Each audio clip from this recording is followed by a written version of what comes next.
it's been a while since I did a walk through the music room, and I think part of the reason that I'm doing this is right now I've just got way too much stuff, and this is kind of a precursor to deciding what I need to keep and what I need to get rid of.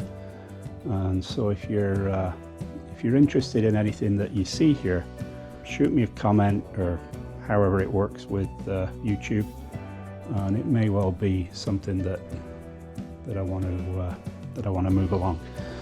So starting with the main rack here, a Nottingham Hyperspace table. And sorry about the dust, this room is just horrible for dust. It's a good table. I use, I don't know if you can see it here, but I use a music hall speed controller.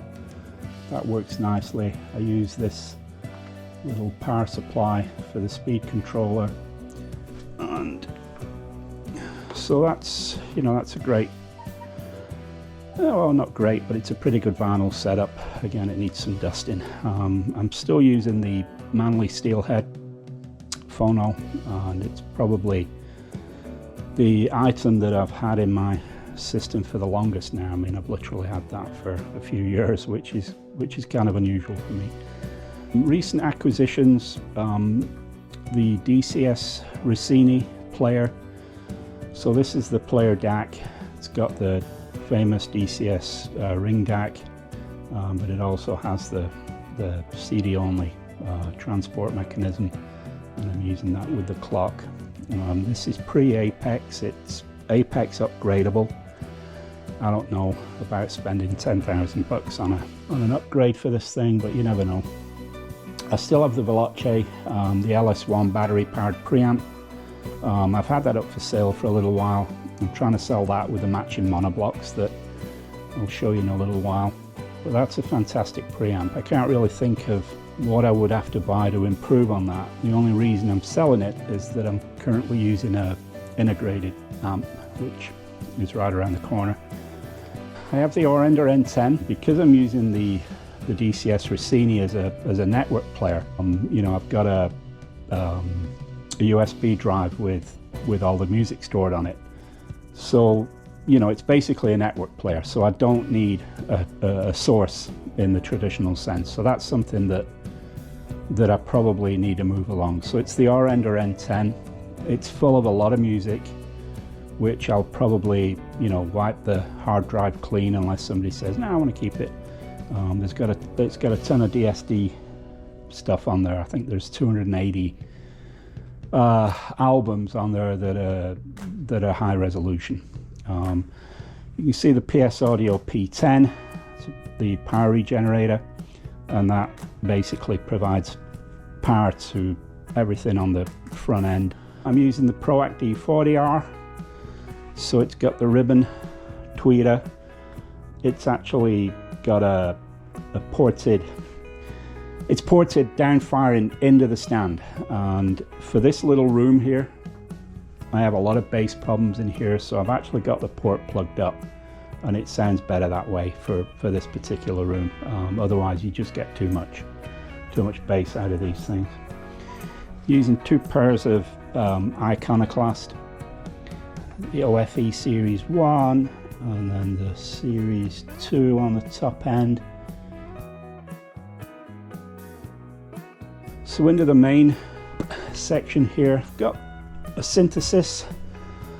Should have dusted it. Dusty as heck, poor thing. So it's a Synthesis A100 Titan. I honestly can't say enough good things about this amp. It's a KT66. It uses a quad of KT66 per side.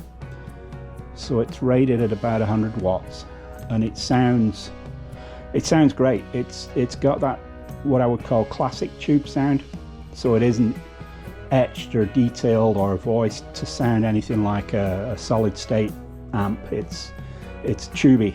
It's got all of that tubey goodness, all of the tubey mid-range magic that, you know, that you want if you buy a tube amp. I mean, if you want a tube amp that sounds like a solid state amp, go buy a solid state amp, because they're a lot less fuss. and a lot less. You know, that you want if you buy a tube amp. I mean, if you want a tube amp that sounds like a solid state amp, go buy a solid state amp, because they're a lot less fuss, a lot less maintenance.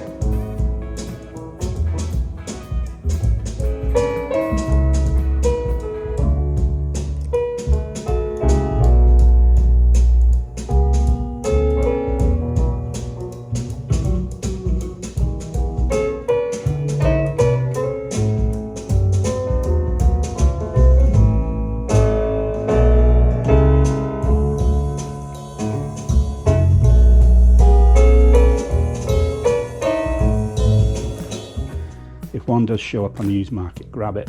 I've got the Veloce Saeta Monoblocks. It's a hybrid amplifier. It's got a pair of 6H30s on the input, and then it uses a Hypex Class D module.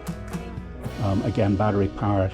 I don't know if you can see it, but the battery unit's in the back, around the back there. I use a PS Audio P10 for the amps, for the synthesis, and for the subs. Now the subs are nice. These are the REL carbon specials. And I did a little YouTube video a while back on these, and it was a terrible video, just like all of my videos. I just don't spend a lot of time on YouTube or do anything as far as video editing and production. But if you are interested in the RELs and you want to learn what's involved in living with those and setting them up, then check out my other little YouTube. It's floating around somewhere on the ether net. The small green computer i5 is there, and I'm using a Channel Islands 12 volt power supply for that, and then the network stuff is all there. I've just actually added a lot of room treatments in here. I bought the GIK Acoustics. These things here, the 4-inch thick, supposedly they'll trap some bass frequencies. On the back of the wall here were homemade. I didn't make them, I bought them from a guy locally, so I have, I think, 7 of those. I don't know if they do anything. I don't understand the logic of wanting to put a QRD panel behind a speaker unless you're using dipoles, because, you know, the reflected sound that hits these is going to be so far distant from the first sound that comes out of the speakers. You know, having dispersion on that reflected sound behind the speaker makes no sense. I don't think they do a whole lot of anything, but it'll look cool. And the middle one's the support for the projector screen, which you can see up there. All right, so problems start in the other room. You can see my collection of junk. This little amp is an ARS Filarmonia, and I'm just in the process of retubing that. It's a sweet little amp, and that I've been using with Merlin. These are the Merlin speakers, probably 20 something years old, 22, 23 years old maybe. They're the Black Magic Edition Merlins, TSMs. Bunch of stuff in the corner. I've got some old Krell gear, I've got the VPI record cleaner, there's a preamp down there and a power amp and some other stuff. These little speakers here I just picked up a couple of weeks ago from Tim at Carytown Sound up in Richmond, Virginia. They're audio physics, cheap little things. Can't even remember the model, to be honest. I'll maybe put it up on the screen. They sound okay, they sound pretty good. Surprisingly good bass out of those, but they're a little bit lean sounding. So they disappear, they do the imaging thing, throw a nice big wide sound stage, deep sound stage, but images are a little bit lean. They're not very well fleshed out. I use a little Martin Logan, it's the Grotto sub, just to add a little bit. Source in here, I've got the PS Audio Direct Stream Junior DAC that's got the Bridge 2 installed. You know, it'll work on the through Ethernet on the Wi-Fi system, but I'm also using this Lumin. It's the U1 Mini, and I installed the power supply kit, so it's got with it the SBooster power supply tucked away there. I've got the Chang Light Speed power conditioner behind there. I don't know if you can see. I'm not going to talk about Onkyo gear because I'll get slated for even mentioning that, but well, I did it. Lumin U1 Mini, great little great little streamer, and I would certainly consider selling that at a good price if anybody's interested. It's in great condition. Interesting stuff here. Audio mirror. These are the set 45s, and they use these crazy Russian tubes which just run so hot. So I've got these little heatsink devices that sit on those. These are fantastic amps. I'm going to review these at some point pretty soon. Alnic H1202 phono stage, you can see that down there. And then this preamp, I've barely used it. I bought it a little while ago. It's the Art Audio DMVPS. Nice sounding little thing. I ran the preamp with the audio mirrors for a little while. And if you're familiar with the Lumin kit, the Lumin have their own proprietary volume control system, so you can run that straight into a power amp.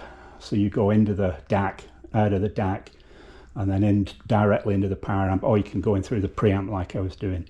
PS Audio also has its own inbuilt volume, but I run this wide open at 100, and then I use the volume control for the Lumin U1 Mini. I've got this little Chord Too Cute DAC. Sounds great. I mean, Chord definitely has a house sound. It's very detailed, very dynamic. Not very fleshed out, but you know, if you like that sound, if you've got tube amps or you're running with warmer speakers, then that's a great little DAC. And then I just bought this from a fellow up in, a local guy. It's the Don Sachs Kootenay 120. I've literally listened to this thing for 3 hours, the most, hooked up to these audio physics speakers. And the speakers were new, I hadn't heard them before, so I can't really comment on how that sounds. I've no reason to believe that it isn't anything other than the reviews talk about a really good sounding tube amp from Don Sachs.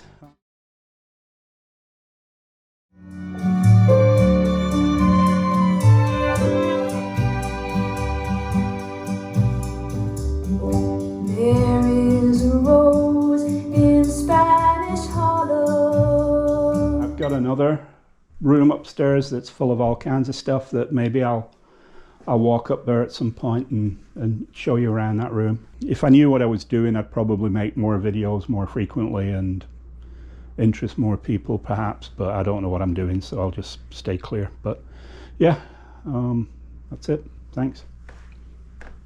Oh, got a delivery from Acoustic Sounds on the weekend. Haven't opened that yet.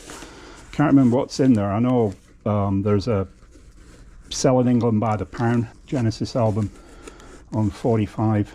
There's another one in there that I can't remember what I ordered. That'll sit probably unopened for days, weeks, who knows.